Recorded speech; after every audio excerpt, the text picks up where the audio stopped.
చుట్టూ ఎడారి, ఎలా ఉన్నామని పలకరించేవాడు ఉన్నాడు. అసలు ఉన్నామో పోయామో అని తెలిసేందుకు కూడా రోజులు పడుతుంది. దూరపు కొండలు నునుపు అనే సామెతకు పర్ఫెక్ట్ ఎగ్జాంపుల్ గల్ఫ్ జీవితాలు. ఉపాధి కోసం ఉన్న ఊరిని వదిలి దేశంగాని దేశంలో చిత్రవధకు గురయ్యే వారి సంఖ్య వేలల్లో ఉంటుంది. మరి వారి జీవితాలు అంతేనా? ఇకనైనా వారి జీవితాల్లో మార్పు రాదా? అలా రావాలంటే వారు చేయాల్సిందేంటి? ప్రభుత్వాలు తీసుకోవాల్సిన జాగ్రత్తలేంటి? ఆడు జీవితం, తెలుగులో ది గోట్ లైఫ్. ఈ మూవీ థియేటర్లో రిలీజ్ అయింది. 150 కోట్ల వరకు కలెక్షన్లు సాధించింది. ప్రతి ఒక్కరిని కదిలించింది మూవీ. బతుకు తెరువు కోసం ఓ ఏజెంట్ సాయంతో సౌదీకి వెళ్ళిన బెన్యామిన్ నజీబ్ ఎలాంటి విపత్కర పరిస్థితులను ఎదుర్కొన్నాడు, ఎలా బయటపడ్డాడు అనే విషయాలను మనసులను కదిలించేలా తెరకెక్కించింది మూవీ టీం. ఇంత మూవీ హిట్ అయింది.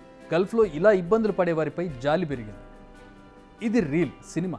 ఇక రియల్ విషయానికి వస్తే బతుకు తెరువు కోసం కువైట్కు వెళ్ళిన శివ పడిన కష్టం గురించి మాట్లాడుకోవాలి. ఎక్కడో ఎడారి మధ్యలో ఎవరికి కనిపించని పరిస్థితిలో ఒంటరిగా జీవితాన్ని వెళ్లదీస్తూ అష్ట కష్టాలు పడుతున్నాడు. నేను చచ్చిపోయినా కూడా అడిగేవాడు లేదు సార్. ఈడ నా పరిస్థితి ఇట్లుండదు. నాకు దయచేసి ఎవరైనా సాయం చేయండి సార్. ఈ ఎడారి నుంచి నన్ను బయట వేసేయండి, ఇంటికి వచ్చేస్తాను. ఈడున్నానంటే చచ్చిపోతాను సార్. ఇంక 2 రోజులు ఉంటే చచ్చిపోతాను. నా వల్ల కావడం లేదు సార్. చూడండి, చుట్టుకారము ఒక చెట్టు లేదు, చామ లేదు, ఒక మనిషి మాట్లాడేవాడు కూడా లేడు సార్. ఈడ నాకు కనీసం మాట్లాడిచ్చేవాడు లేడు. తిన్నావా, చచ్చినావా, ఏంపా, ఎట్లుండదు అని అడిగేవాడు లేదు సార్. నాకు నా బిడ్డలు గుర్తొస్తున్నారు. నేను బతకలేను సార్. ఈడ దయచేసి ఎవరైనా నన్ను సాయం చేయండి. ఈ కోవిడ్ నుంచి నన్ను బయటపడేయండి సార్. ఏం చెప్పినా కూడా ఏజెంట్ కూడా కానీ నా మాట వినడం లేదు సార్. డబ్బులు కట్టు అంటున్నారు. నా కాడ అంత డబ్బులు లేదు. ఏం చేసేది సార్? నేను కూలి చేసుకుంటేనే పని జరుగుతుంది. ఏదో ఇక్కడ నాకు చెప్పిండే పని వచ్చేసి వేరే, ఇక్కడ చేపిస్తాండే పనులు వేరే. ఎవరికి అడిగినా నాకే పట్టించుకోవడం లేదు సార్. నా వల్ల కావడం లేదు. ఎవరైనా దయచేసి నన్నట్టు గడ్డకేయండి సార్, మీ కాళ్ళు పట్టుకుంటాను. ఈ వీడియో నెట్టింట్లో వైరల్ అయింది. అన్నమయ్య జిల్లా వాల్మీకిపురం మండలం చింతపర్తికి చెందిన వ్యక్తి శివ ₹4 సంపాదించాలన్న ఆశతో ఓ ఏజెంట్ సాయంతో కువైట్ వెళ్ళాడు. అక్కడికి వెళ్ళాక ఎడారిలో పశువులను మేపే పనిలో పెట్టారు శివ. దీంతో తనను ఇక్కడి నుంచి కాపాడాలంటూ ఓ వీడియో చేసి టీడీపీ నేతల దృష్టికి తీసుకొచ్చారు. వెంటనే ఏపీ మంత్రి లోకేష్ స్పందించారు. ఇండియన్ ఎంబసీకి ఇన్ఫార్మ్ చేశారు. దీంతో అతన్ని కాపాడింది. వెరీ సూన్ అతన్ని ఇండియాకు తీసుకురానున్నారు. అక్కడ రీల్లో కావచ్చు, ఇక్కడ రియల్ లైఫ్లో కావచ్చు, కథ సుఖాంతమైంది కాబట్టి ఆల్ హ్యాపీస్. కానీ ఇలా బయటికి రాని కథలు ఎన్నో. ఎడారుల్లో అష్టకష్టాలు పడుతున్న వారి సంఖ్య ఎంత, వీరందరి సంగతి ఏంటి అనేది ఇప్పుడు అసలు క్వశ్చన్. ఉన్న ఊర్లో సరైన ఉపాధి దొరకదు. ఒకవేళ దొరికినా వచ్చే సంపాదన సరిపోదు. వ్యవసాయం చేసుకునేందుకు సరైన పరిస్థితులు లేక తెలుగు రాష్ట్రాల్లో చాలామంది గల్ఫ్లో పనులు చేసేందుకు వెళ్తారు. ఇక్కడ ఓ ఏజెంట్ను సంప్రదించడం, డబ్బులు సమర్పించుకోవడం, ఫ్లైట్ ఎక్కేయడం, అక్కడ ఓ అరబ్ షేక్ చేతిలో పడి జీవితాలను పాడు చేసుకోవడం, ఇదంతా ఇప్పుడు రొటీన్గా మారింది. నిజానికి విదేశాల్లో సరైన ఉద్యోగం కావాలంటే సరైన స్కిల్స్ ఉండాలి.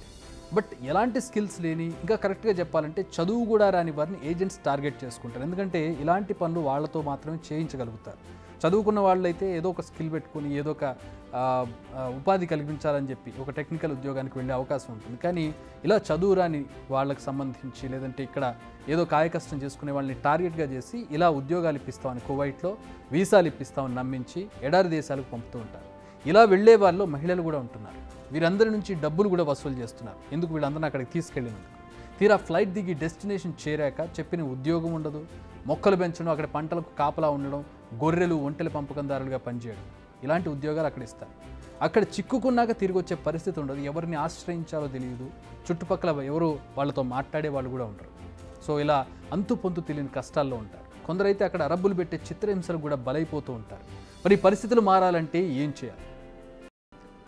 తెలంగాణ వారంతా విదేశాల్లో ఉద్యోగాలు పొందేందుకు Telangana overseas man power company limited అని ఓ సంస్థ ఉంది. ఇది రాష్ట్ర ప్రభుత్వం ఆధీనంలో నడుస్తుంది, గవర్నమెంట్ కింద.